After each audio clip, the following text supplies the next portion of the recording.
I'm going to need to add some face details, some clothing details. So we need to kind of decide where the face is going to be at and where the clothes are going to be. So I'm going to make a line right here to kind of show where the shirt would go for my person.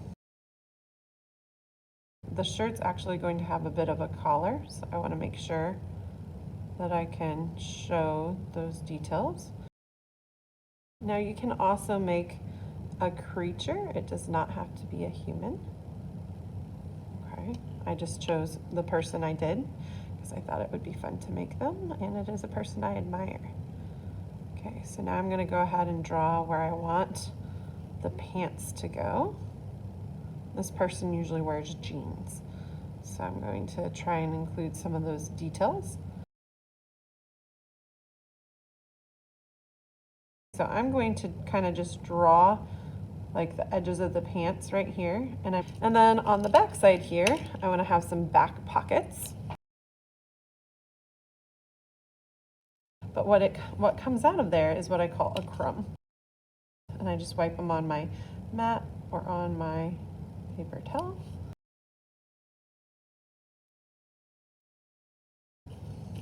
Okay, so I've got some back details here.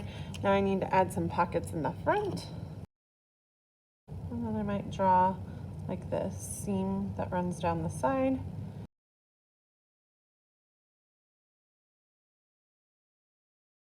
Okay, so as you can see so far, all I have done is carved my clothing in. It's really important to also attach clay for your project as well. So I do want some little details here at the top, so I can take and do some little slabs. Okay, so I'm gonna make a couple of little triangles for his shirt collar here. So I could take and attach the shirt collar into place right here. I can do the same thing for the other side. So I have to be careful here. If I set this down, I'm run the risk of flattening that side. So I'm using one hand to kind of cup the rattle here so that it doesn't get dented on the opposite side. So as we work, I recommend kind of holding on to it. And then again, we're going to score where we want these to go. So again, score. And if I need to set my rattle down, I can do that.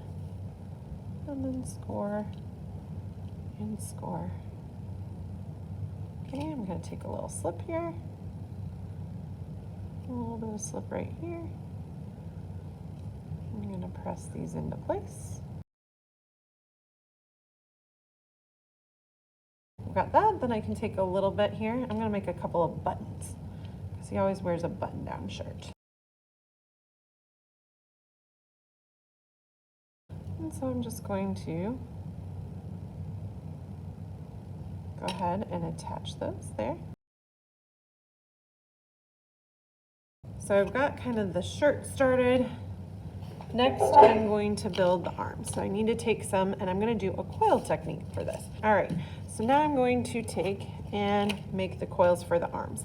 So I like to roll my coils so I have a little bit extra.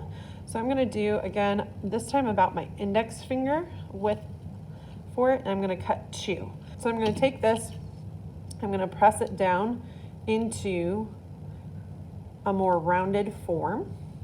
So I've already kind of helped determine my size just by how I cut my clay.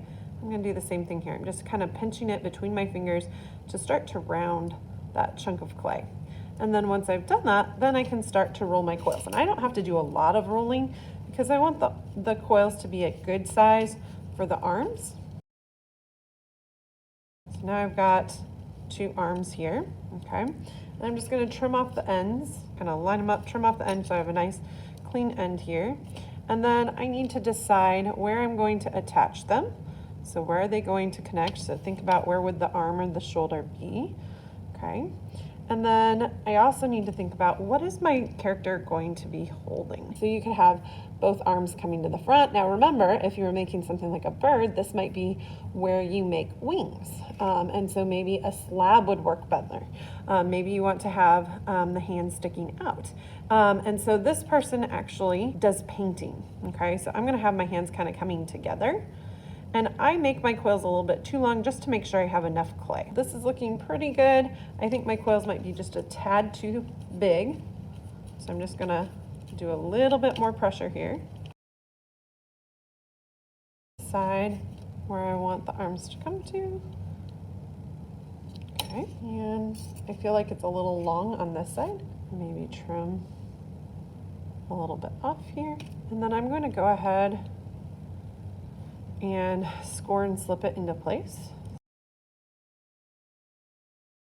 Once I have both pieces scored, then I'm going to add some slip and press it into place. And if you don't want it to feel so big where it's connecting, this is where you could do, again, a little bit of that blending and work with my finger to kind of press that in and merge it. And then I'm going to attach the other arm here. Now this hand, I want it to be holding something.